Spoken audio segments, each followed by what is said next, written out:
Hello all, welcome to Roja's my vlogs. మనం ఇవాళ శ్రీ విష్ణు సహస్రనామ స్తోత్రములోని 100వ పాదము 100th పాద నేర్చుకుందాము. అనంత రూప అనంత శ్రీ జితమన్యు భయాపహా చతురశ్ర గభీరాత్మా విదిశ వ్యాదిశ దిశ. అనంత రూప, ఎన్నో రూపాలు గలవాడు, అనంతమైన రూపాలలో ఉన్నవాడు, అనేక రూపాలతో విశ్వమంతా నిండి ఉన్నవాడు. అనంత శ్రీ, అపరిమితమైన శ్రీ అంటే ఏంటి? పరా అనే శక్తి కలవాడు కాబట్టి అనంత శ్రీ అని అంటారు. జితమన్యు, క్రోధాన్ని జయించినవాడు, కోపాన్ని జయించినవాడు. భయాపహాహ, జీవులు ఏం చేస్తూ ఉంటారు? సంసార చట్రంలో పడి మునిగి తేలుతూ భయస్థులుగా ఉంటారు కదా.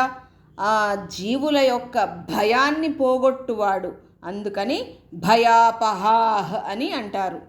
చతురశ్రః, ఎవరిని చతురశ్రః అని అంటారు?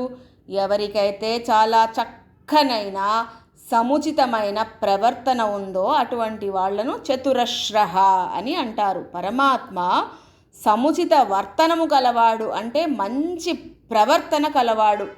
అట్టి ప్రవర్తనతో పరమాత్మ ఏం చేస్తున్నాడు? జీవులకు వారి వారి కర్మలకు తగిన ఫలాలను ప్రసాదిస్తున్నాడు, అందుకని చతురశ్రః అని అంటారు.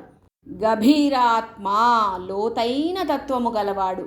పరమాత్మ స్వరూపము ఇలా ఉంటుందని కానీ, ఆయన పరిమాణము ఇంత ఉంటుందని కానీ చెప్పడానికి వీలు కానటువంటి వాడనమాట, అందుకని గభీరాత్మ అని అంటారు. విదిశ, వివిధమైన కర్మఫలాలను ఇచ్చేవాడు. భక్తులకు లేదా జీవులకు వారి వారి కర్మానుసారము వివిధమైన కర్మఫలాలను అందజేయువాడు. వ్యాదిశ, వివిధమైన ఆదేశాలను ఇచ్చేవాడు. ఆదేశం అంటే ఏంటి? ఆర్డర్, ఆజ్ఞ. ఎవరికి ఇస్తున్నాడు?